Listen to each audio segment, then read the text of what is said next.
जगमग करती एक ज्योति परम धाम से आई। धरती पर आकर उसने, धरती पर आकर उसने हर एक ज्योति जग। ओम शांति। 25 नवंबर 2024। सुनते हैं आज की साकार मुरली। प्रातः मुरली ओम शांति बाप दादा मधुवन। शिव भगवान उवाच, मीठे बच्चे, शांति का गुण सबसे बड़ा गुण है, इसीलिए शांति से बोलो, अशांति फैलाना बंद करो।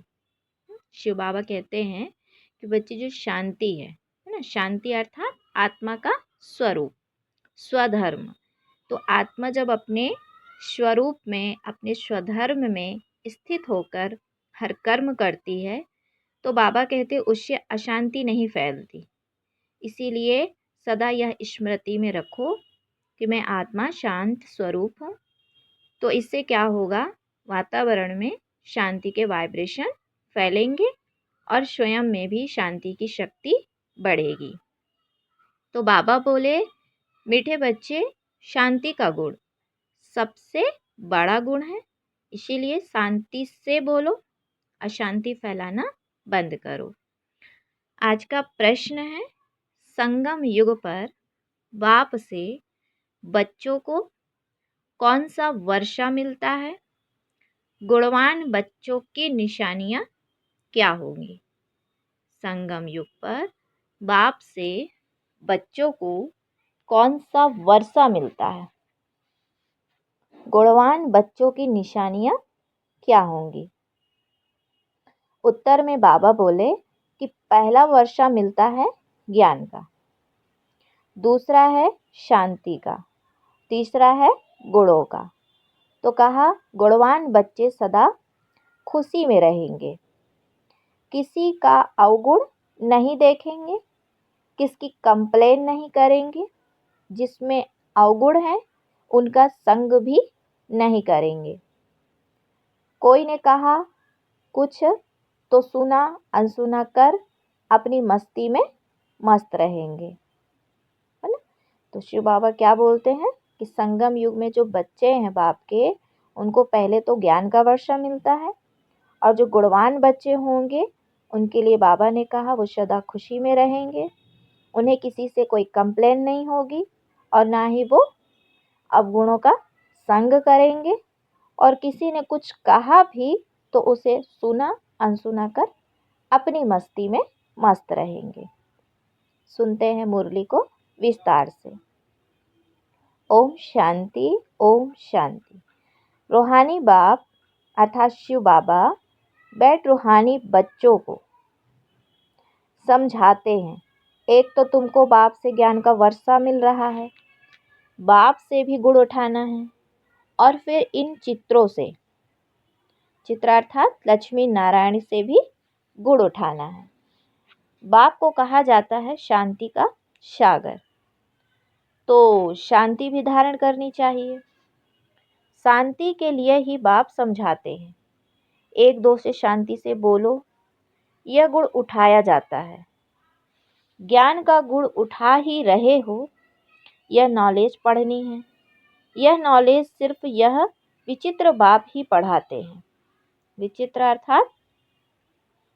अर्थात जिसका कोई देहधारी जैसा चित्र नहीं है, तो रूप बिंदु, लेकिन जैसे हम आत्मा का अपना पर्सनल शरीर होता है, ऐसे शिव बाबा कहते हैं बच्चे मैं तो लोन लेता हूँ, तो बाप विचित्र है, ज्योति बिंदु स्वरूप है।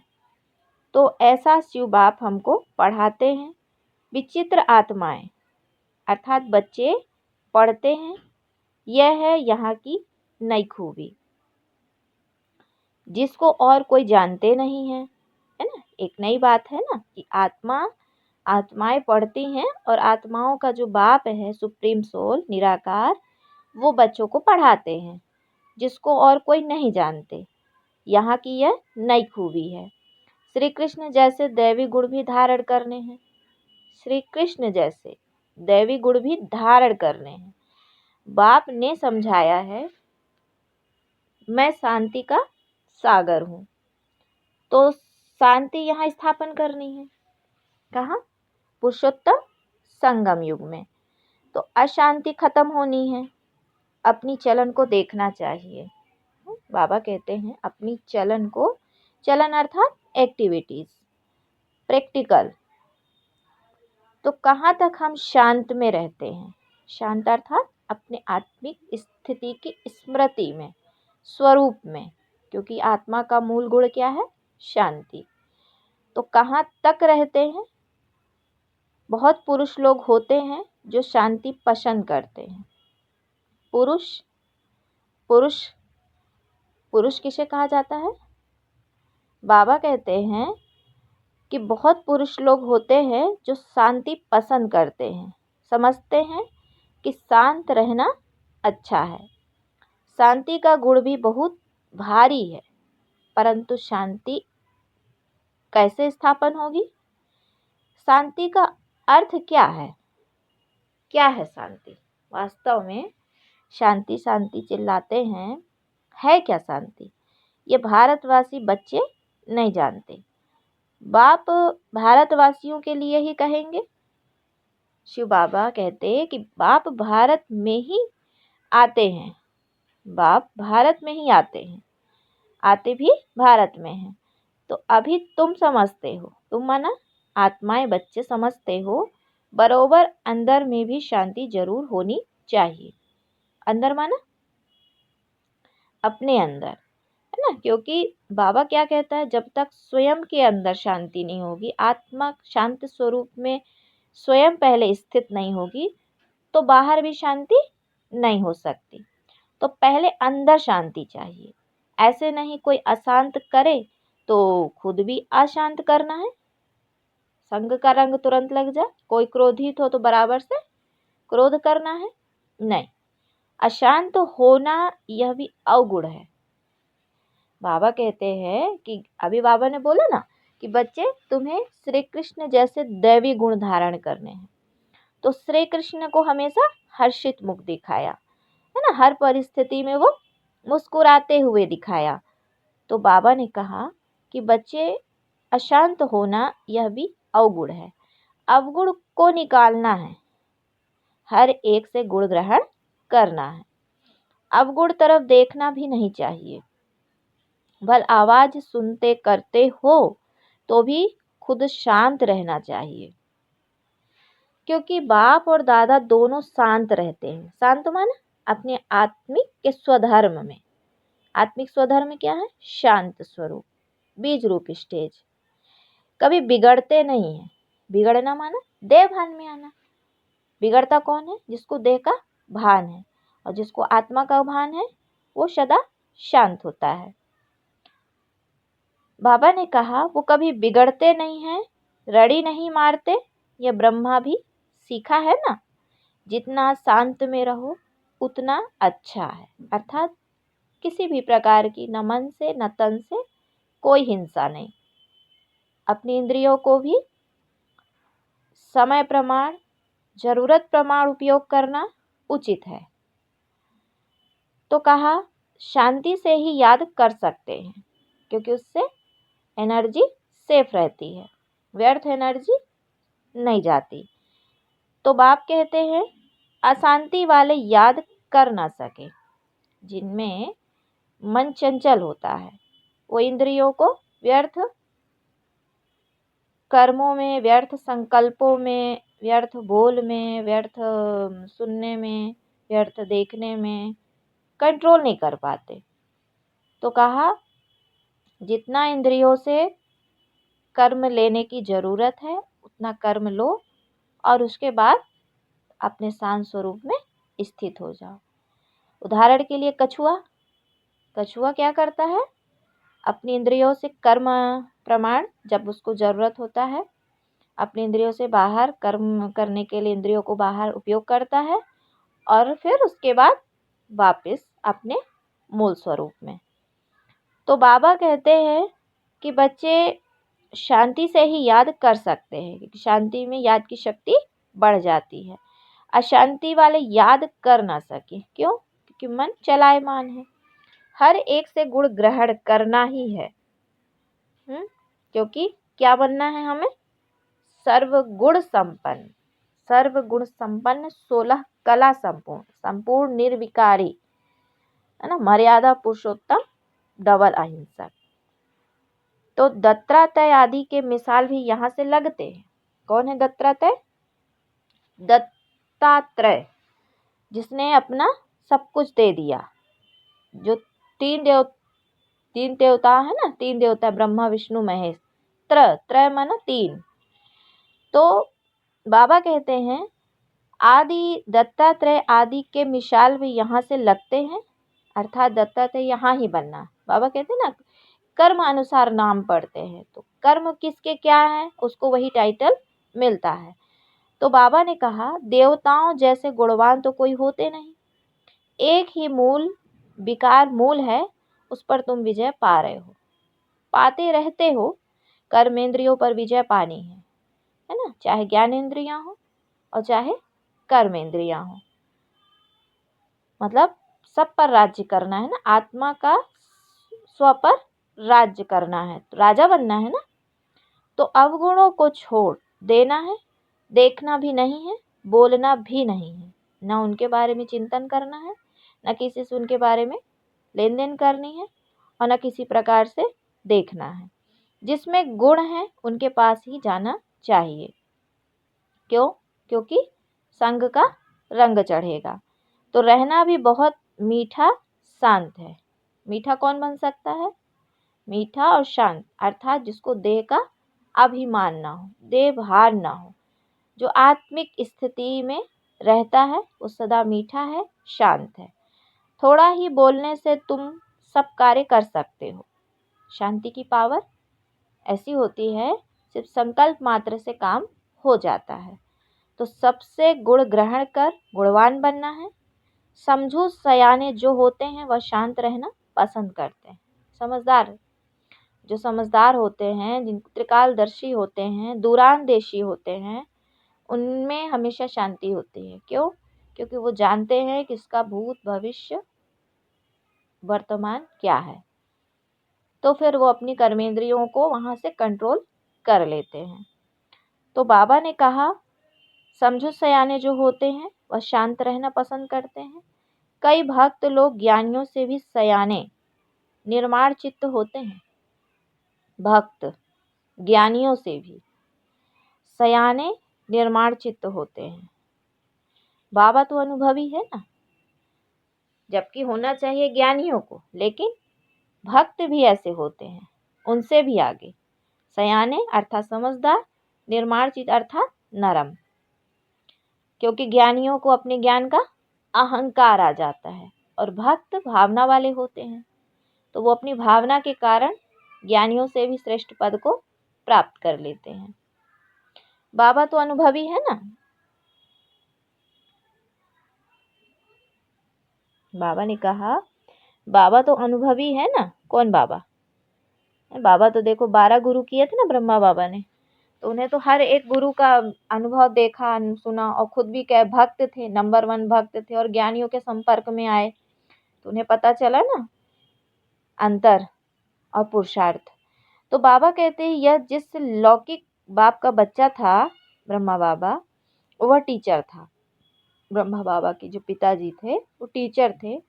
बहुत निर्माण शांत रहता था, कभी क्रोध भी नहीं आता था। जैसे साधु लोग होते हैं तो उन्हों की महिमा की जाती है, भगवान से मिलने के लिए पुरुषार्थ करते रहते हैं ना, काशी में हरिद्वार में जाकर रहते हैं। बच्चों को बहुत ही शांत और मीठा रहना चाहिए। यहाँ कोई अशांत रहते हैं तो शांति फैलाने के निमित्त नहीं बन सकते। कौन? जो बाप के बच्चे बने हैं, अगर उनके अंदर शांति नहीं है, देह अभिमान का संस्कार जो उनके अंदर है वो छूटता ही नहीं है, या जिस पर वो पुरुषार्थ नहीं कर पा रहे हैं, तो वो सेवा नहीं कर सकते। शांति का जो बाबा ने शांति का जो सबको सेवा दे रखा है कि शांति स्थापन करना है, राम राज्य लाना है, वो उसमें सहयोगी नहीं बन सकते। तो शांति फैलाने के वो निमित्त नहीं बन सकते।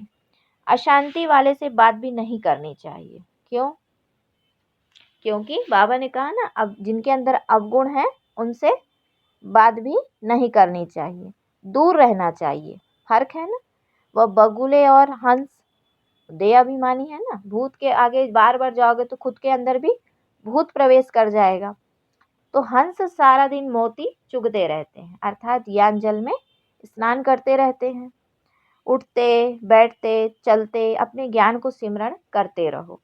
सारा दिन बुद्धि में यही रहे, किसको कैसे समझाएं। सॉरी। बाबा कहते हैं जो बाप के बच्चे हैं, सच्चे सेवाधारी ब्राह्मण बच्चे, पक्के ब्राह्मण, उनके मन बुद्धि में संकल्प क्या चलते हैं कि सारा दिन कैसे बाप का संदेश दें, कैसे किसको समझाएं, बाप का परिचय देवे। बाबा ने समझाया है कि जो भी बच्चे आते हैं उनसे फॉर्म भराया जाता है। सेंटर्स पर जब कोई कोर्स लेने चाहते हैं तो उनसे फॉर्म भराना है। कोर्स नहीं लेना है तो फॉर्म भराने की दरकार नहीं है। फॉर्म भराया ही इसीलिए जाता है कि मालूम पड़े इनमें क्या क्या है, क्या समझाना है। क्योंकि दुनिया में तो इन बातों को कोई समझते नहीं है, तो उनका सारा मालूम पड़ता है फॉर्म से। बाप से कोई मिलते हैं तो भी फॉर्म भराना होता है, तो मालूम पड़े क्यों मिलते हैं। कोई पहली बार आता है तो आते हैं तो भाई उनसे एक फॉर्म भरवाया जाता है जिसमें ये बात लिखी होती है गीता का भगवान कौन है, आप यहाँ क्यों आए हो, है ना। मतलब कुछ प्रश्न रहते हैं जिससे व्यक्ति के मन बुद्धि की स्टेज का परीक्षण किया जाता है, जिससे ये साबित होता है कि पहले उनकी स्टेज क्या थी और कोर्स करने के बाद उनकी वास्तविक स्टेज अब कहाँ पहुँची है। तो मालूम पड़े क्यों मिलते हैं। कोई भी आते हैं तो उनको हद और बेहद के बाप का परिचय देना है, क्योंकि तुमको बेहद के बाप ने आकर अपना परिचय दिया है तो तुम फिर औरों को भी परिचय देते हो। उनका नाम है शिव बाबा। शिव परमात्मा नमः कहते हैं ना, वह कृष्ण को देवताएं नमः कहेंगे। शिव को कहेंगे शिव परमात्मा नमः। बाप कहते हैं मुझे याद करो तो तुम्हारे पाप कट जाएं। मुक्ति, जीवन मुक्ति का वर्षा पाने के लिए पवित्र आत्मा जरूर बनना पड़े। वह है ही पवित्र दुनिया, जिसको सतो प्रधान दुनिया कहा जाता है। वहाँ जाना है तो बाप कहते हैं मुझे याद करो। जिस दुनिया की बात अभी बाबा ने की, सतो प्रधान पवित्र दुनिया, वहाँ जाना है तो क्या है, बाप कहते हैं मुझे याद करो। यह तो बहुत सहज है। कोई से भी फॉर्म भरा कर फिर तुम कोर्स देते हो। एक दिन भराओ, फिर समझाओ, फिर फॉर्म भराओ तो मालूम पड़ेगा हमने उनको समझाया वह याद रहा व नहीं। तुम देखेंगे 2 दिन के फॉर्म में फर्क जरूर होगा। झट तुमको मालूम पड़ जाएगा क्या समझा है, हमारी समझानी पर कुछ विचार किया है व नहीं। यह फॉर्म सबके पास होनी चाहिए। बाबा मुरली में डायरेक्शन देते हैं तो बड़े बड़े सेंटर्स को तो झट एक्ट में लाना चाहिए। फॉर्म रखना है, नहीं तो मालूम कैसे पड़े। खुद भी फील करेंगी कल क्या लिखा था, आज क्या लिखता हूँ। फॉर्म तो बहुत ज़रूरी है। अलग अलग छपावे तो भी हर्जा नहीं, या एक तो एक जगह छपाकर सब तरफ भेज देवे। यह है दूसरों का कल्याण करना। तुम बच्चे यहाँ आए हो देवी देवता बनने। देवी देवता बनने माना देवी देवता बनने, तो देवता अक्षर बहुत ऊंच है। देवता सुख देने वाले को देवता बोला जाता है। सुखदेव है ना, बोलते ना सुखदेवा। दैवी गुण धारण करने वाले को देवता कहा जाता है। क्या है देवता? दैवी गुण धारण करने वाले को देवता कहा जाता है। अभी तुम दैवी गुण धारण कर रहे हो तो जहाँ प्रदर्शनी व म्यूजियम होते हैं वहाँ यह फार्म बहुत होने चाहिए। तो मालूम पड़े कैसी अवस्था है, समझकर फिर समझाना पड़े। बच्चों को तो सदैव गुण ही वर्णन करने हैं, अवगुण कभी नहीं। तुम गुणवान बनते हो ना, जिनमें बहुत गुण होंगे वह दूसरों में भी गुण प्रूफ सके सॉरी जिनमें माना बाबा कहते बहुत गुण होंगे वह दूसरों में भी गुण फूंक सकेंगे, अर्थात गुणों का दान कर सकेंगे। अवगुण वाले कभी गुण फूंक ना सके। जानते हैं बच्चे, समय कोई बहुत नहीं रहा है, पुरुषार्थ बहुत करना है। बाप ने समझाया है, तुम रोज मुसाफरी करते हो, यात्रा करते रहते हो। यह जो गायन है अतीन्द्रिय सुख, गोप गोपियों से पूछो, यह पिछाड़ी की बात है, अभी तो नंबरवार है। कोई तो अंदर में खुशी के गीत गाते रहते हैं। ओहो, परम पिता परमात्मा हमको मिला है, उनसे हम बरसा लेते हैं। उनके पास कोई कंप्लेन हो ना सके। कोई ने कुछ कहा तो भी सुना अनसुना कर अपनी मस्ती में मस्त रहना चाहिए। कोई भी बीमारी व दुख आदि है तो तुम सिर्फ याद में रहो। यह हिसाब किताब अभी ही चुकतू करना है, फिर तो तुम 21 जन्म फूल बनते हो, वहां दुख की बात ही नहीं होगी। गाया जाता खुशी जैसी खुराक नहीं, फिर सुस्ती आदि सब उड़ जाती है। इसमें तो यह है सच्ची खुशी, वह है झूठी। धन मिला, जेवर मिला तो खुश होंगे, यह है बेहद की बात। कौन सा जेवर? दिव्य गुणों का जेवर और ज्ञान धन। तो इसको मिलने की खुशी, हद के मिलने की खुशी के आगे बेहद की खुशी जो है उस हद की खुशी के आगे क्या है? तो देखो, कहाँ ज्ञान धन और कहाँ वो विनाशी धन, कहाँ ये अविनाशी जेवर, दिव्य गुणों के जेवर, और कहाँ वो विनाशी जेवर। यह है बेहद की बात। तुमको तो अथाह खुशी में रहना चाहिए। जानते हो, हम 21 जन्मों के लिए सदा सुखी रहेंगे। हाँ, बाबा क्या कहता है? बच्चे जानते हो, हम 21 जन्मों के लिए सदा सुखी रहेंगे। इसी स्मृति में रहो। हम क्या बनते हैं, बाबा कहने से ही दुख दूर हो जाने चाहिए। यह तो 21 जन्मों की खुशी है। अब बाकी थोड़े दिन हैं, हम जाते हैं अपने सुख धाम, फिर और कुछ भी याद ना रहे। यह बाबा अपना अनुभव सुनाते हैं। कितने समाचार आते हैं, खिटखिट चलती है। बाबा को कोई बात का दुख थोड़े ही होता है। सुना, अच्छा, यह भाभी, यह तो कुछ भी नहीं है। हम तो कारून का खजाना, बाबा कहते हैं, हम तो कारून के खजाने वाले बनते हैं। अपने से बात करने से ही खुशी होती है। बड़ा शांत में रहते हैं, उनका चेहरा भी बहुत खुशनुमा रहेगा। स्कॉलरशिप आदि मिलती है तो चेहरा कितना हर्षित रहता है। तुम भी पुरुषार्थ कर रहे हो इन लक्ष्मी नारायण जैसा हर्षित मुख होने के लिए। इनमें ज्ञान तो नहीं है, तुमको तो ज्ञान भी है, तो खुशी भी रहनी चाहिए, हर्षित पना भी होना चाहिए। इन देवताओं से तुम बहुत ऊंच हो। ज्ञान सागर बाप हमको कितना ऊंचा ज्ञान देते हैं। अविनाशी ज्ञान रत्नों की लॉटरी मिल रही है, कितना खुश रहना चाहिए। ये तुम्हारा जन्म हीरे जैसा गाया जाता है। नॉलेजफुल बाप को ही कहा जाता है, इन देवताओं को नहीं कहा जाता। तुम ब्राह्मण ही नॉलेजफुल हो तो तुमको नॉलेज की खुशी रहती है। एक तो बाप मिलने की खुशी होती है, सिवाय तुम्हारे किसको खुशी हो ना सके। भक्ति मार्ग में हड्डी सुख नहीं रहता है। भक्ति मार्ग में हड्डी सुख नहीं रहता है। भक्ति मार्ग का है आर्टिफिशियल अल्पकाल का सुख। उनका तो नाम ही है स्वर्ग, सुख धाम, हेवन। वहाँ अपार सुख, यहाँ अपार दुख।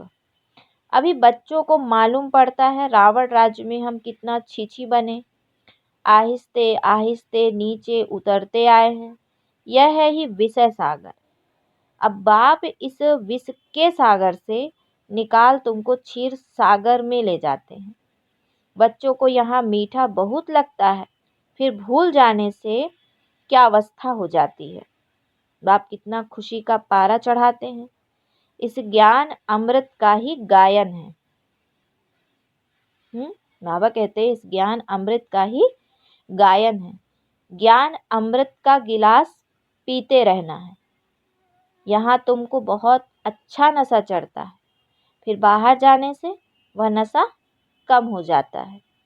बाबा खुद फील करते हैं। यहाँ बच्चों को अच्छी फीलिंग आती है। हम अपने घर जाते हैं। हम बाबा की श्रीमत पर राजधानी स्थापन कर रहे हैं।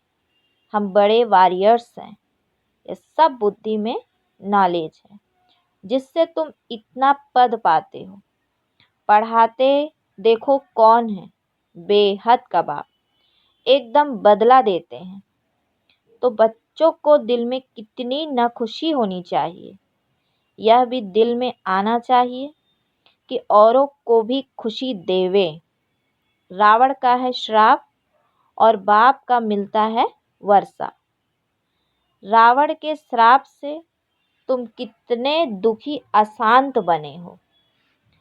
बाप कहते हैं बहुत गोप भी हैं जिनकी दिल होती है सर्विस करें, परंतु कलश माताओं को मिलता है।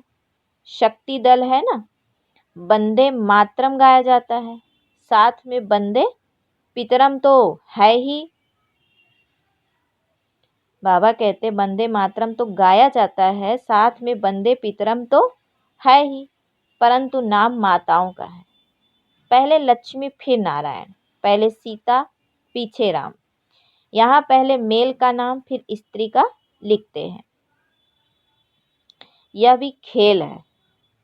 बाप समझाते तो सब कुछ है। भक्ति मार्ग का राज भी समझाते हैं। भक्ति में क्या क्या होता है। जब तक ज्ञान नहीं है तो पता थोड़े ही पड़ता है। अभी तुम सबका करेक्टर सुधरता है। तुम्हारा दैवी करेक्टर बन रहा है। 5 विकारों से आसुरी करेक्टर हो जाता है। कितनी चेंज होती है, तो चेंज में आना चाहिए ना। शरीर छूट जाए फिर थोड़े ही चेंज हो सकेगी। बाप में ताकत है। कितने में चेंज लाते हैं। कई बच्चे अपने अनुभव सुनाते हैं। हम बहुत कामी शराबी थे, हमारे में बड़ी चेंज हुई है। अभी हम बहुत प्रेम से रहते हैं, प्रेम के आंसू भी आ जाते हैं। बाप समझाते हैं बहुत हैं, परंतु यह सब बातें भूल जाते हैं। नहीं तो खुशी का पारा चढ़ा रहे। हम बहुतों का कल्याण करें। मनुष्य बहुत दुखी हैं, उनको रास्ता बतावें। समझाने के लिए भी कितनी मेहनत करनी पड़ती है। बाबा कहते गाली भी खानी पड़ती है। पहले से ही आवाज़ है, यह सबको भाई बहन बना देते हैं। अरे भाई बहन का संबंध तो अच्छा है ना। तुम आत्माएं तो भाई भाई हो, परंतु फिर भी जन्म जन्मांतर की दृष्टि जो पक्की हुई है वह टूटती नहीं है। बाबा पास तो बहुत समाचार आते हैं। बाप समझाते हैं कि इस छीछी दुनिया से तुम बच्चों की दिल हट जानी चाहिए, गुलगुल बनना चाहिए। कितना ज्ञान सुनकर फिर भूल जाते हैं। सारा ज्ञान उड़ जाता है। काम महाशत्रु है ना। बाबा तो बहुत अनुभवी है। इस विकार के पिछाड़ी राजाओं ने अपनी राजाई गवाई है। काम बहुत खराब है।